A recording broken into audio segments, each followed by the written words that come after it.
किशनगंज माता गुजरी college of nursing college में धूमधाम से मनाया गया अंतर्राष्ट्रीय नर्स दिवस।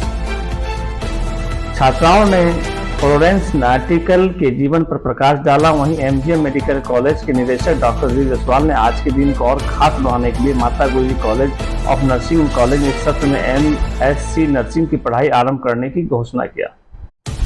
किशनगंज के माता गुजरी कॉलेज ऑफ नर्सिंग कॉलेज में आज अंतर्राष्ट्रीय नर्स दिवस धूमधाम से मनाया गया। इस अवसर पर नर्सिंग कॉलेज के छात्राओं ने नाट्य रूपांतर के माध्यम से नोबेल नर्सिंग सेवा की शुरुआत करने वाली फ्लोरेंस नाइटिंगेल के जीवन पर प्रकाश डाला। अंतर्राष्ट्रीय नर्स डे नोबेल नर्सिंग सेवा की शुरुआत करने वाली फ्लोरेंस नाइटिंगेल के जन्म दिवस पर हर साल दुनिया भर में 12 मई को अंतर्राष्ट्रीय नर्स दिवस के रूप में मनाया जाता है।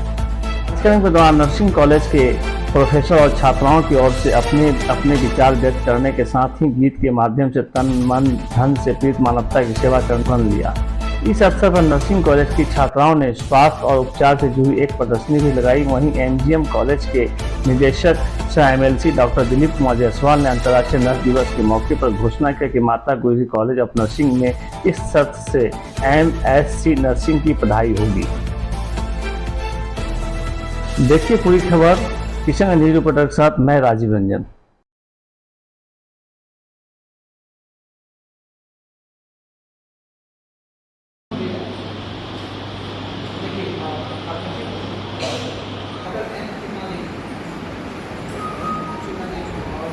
ट्वेल्थ मई को इंटरनेशनल नर्सेस डे मनाया जाता है और 12 मई को ही नर्सिंग प्रोफेशन की जनक, जिनसे पूरे दुनिया ने नर्सिंग सेवा और टेक्निक की सीख ली है, फ्लोरेंस नाइटिंगेल का जन्मदिन भी है। तो आज लोग उन्हें याद भी करते हैं और उनसे नर्सिंग प्रोफेशन में किस तरह लोगों की सेवा की जाती है इसकी सीख भी हमें मिलती है। आज माता गुजरी कॉलेज ऑफ नर्सिंग के द्वारा इंटरनेशनल नर्सेज डे मनाया जा रहा है और जो हमारी छात्राएं हैं, जो नर्सिंग स्टूडेंट हैं, उन लोगों ने बहुत ही अच्छा प्रिपरेशन किया है और आप लोगों ने देखा कि जो मॉडल डिस्प्ले किया है वो भी समाज में आंगनबाड़ी का, कैसे सारा बॉडी सिस्टम का, तो समाज में किस किस चीज़ का कहाँ कहाँ हेल्थ प्रोफेशन की आवश्यकता है उसको उन्होंने डिस्प्ले भी किया और अपने सांस्कृतिक कार्यक्रम के माध्यम से वो ये बताना चाह रही हैं कि नर्सिंग प्रोफेशन को क्या चुनौती है और समाज में वो किस तरह लाचार एवं बीमार लोगों का सेवा कर सकती है। और एपिडेमिक के समय में, जैसे कोरोना हो, चाहे जो भी इस तरह के एपिडेमिक मूवमेंट आता है, उस समय इनका बहुत ही अहम रोल होता है, जिस समय अपने घर के लोग, माँ बाप, घर के परिवार, रिश्तेदार सब लोग दूर रहते हैं और डॉक्टर भी एडवाइस करके दूसरे कमरे में बैठते हैं, उस समय नर्सेज की ड्यूटी रोगी के साथ होता है। ये बहुत ही अहम रोल हम लोगों ने कोरोना में देखा है। तो माता गुजरी कॉलेज ऑफ नर्सिंग इस नर्सिंग कोर्स के माध्यम से इन बच्चों को ट्रेंड करके पूरे बिहार और पूरे देश में नर्सिंग टेक्निकल प्रोफेशनल उपलब्ध कराने का काम कर रही है। मानवता की सेवा का एक माध्यम है, क्या कहेंगे?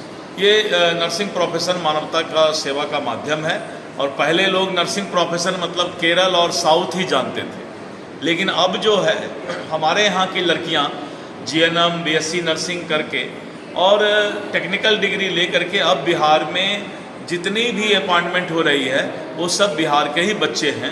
ये बहुत बड़ी बात है कि इस कॉलेज ने ये योगदान दिया है कि ज़्यादा से ज़्यादा बच्चे बिहार में जितना भी नर्सेज की ज़रूरत हो हम उसको पूरा कर सकें। कॉलेज ऑफ नर्सिंग ने फैसला लिया कि यहाँ पर एमएससी नर्सिंग की पढ़ाई इसी वर्ष से शुरू किया जाए और हमें पूरा विश्वास है कि अगले महीने से यहाँ पर एमएससी नर्सिंग की पढ़ाई 60 सीट, 5 सब्जेक्ट होते हैं एमएससी नर्सिंग में और सभी 5 सब्जेक्ट में जो है यहाँ पर एमएससी नर्सिंग की पढ़ाई शुरू होने जा रही है। नर्सिंग में भी क्या क्या जो पढ़ाई है? अभी हमारे यहाँ जीएनएम जो कि 3 वर्ष का कोर्स होता है, बीएससी नर्सिंग है 4 वर्ष का कोर्स होता है, 2-3 कॉलेज में अभी एमएससी नर्सिंग है। अब माता गुजरी कॉलेज ऑफ नर्सिंग में भी यूनिवर्सिटी जो है माता गुजरी यूनिवर्सिटी एमएससी नर्सिंग का कोर्स स्टार्ट करने जा रही है, जिससे कि जितने नर्सिंग स्कूल खुले हैं, आप देख रहे होंगे कि पैरामेडिकल स्टूडेंट जो है पूरे बिहार में आंदोलन कर रहे हैं। आंदोलन क्यों कर रहे हैं? इसलिए कि उनको फैकल्टी नहीं है, टीचर नहीं है। तो हम अब एमएससी नर्सिंग का कोर्स स्टार्ट करके बिहार सरकार को जितने भी जीएनएम स्कूल खुले हैं, बीएससी नर्सिंग स्कूल खुले हैं, कॉलेज खुले हैं, उसमें जितने फैकल्टी की आवश्यकता पड़ेगी अब हम उसको भी दूर करने का प्रयास करेंगे। कर्नाटक चुनाव को आपने करीबी से देखा, क्या परिणाम आने वाला है कल? ये कर्नाटक चुनाव मैं तो पहले बिहार और उत्तर प्रदेश के बारे में जानता था कि यहाँ पर जातिगत भावना में लोग बहुत ज़्यादा बटे हुए हैं, लेकिन जब कर्नाटक गया तो मुझे लगा बिहार और उत्तर प्रदेश से भी ज़्यादा वहाँ कास्टिज्म है, जाति का असर है, और जाति के असर में वो चुनाव हुआ है। अब विकास भी एक मुद्दा रहा है और नरेंद्र मोदी जी का जो बाद में रैली हुआ उसका भी असर पड़ा है, लेकिन वहाँ पर तुष्टीकरण और जातिगत ज़्यादा हावी रहा उस चुनाव में। तो पूरे चुनाव में बजरंगबली छा रहा है। नहीं, देखिए है क्या कि इस देश में बहुत अच्छा है कि कोई बजरंगबली का विरोध करो तब उसको वोट मिल जाता है, कोई बजरंगबली का पक्ष करो तो उसको वोट मिल जाता है। तो नेताओं के लिए बहुत अच्छा है कि अगर आप विरोध करते हैं तो कोई एक सेक्टर आपको वोट देगा, अगर आप उसका पक्ष लेते हैं तो एक सेक्टर वोट देगा। तो आसानी से दुकानदारी चल जाती है राजनीतिज्ञों की, इसीलिए कभी बजरंगबली और कभी कुछ और भी मुद्दा बन जाता है। भाजपा को कितना फायदा होगा इस चुनाव से? नहीं, भारतीय जनता पार्टी अपने विकास और अपने काम पर चुनाव में वोट मांगी है, लेकिन जिस तरह से तुष्टीकरण की राजनीति कांग्रेस ने किया है उसका असर वहाँ पर जो है लोगों के दिमाग में लाने का प्रयास किया है कांग्रेस ने तुष्टीकरण में। अब देखिए रिजल्ट जो भी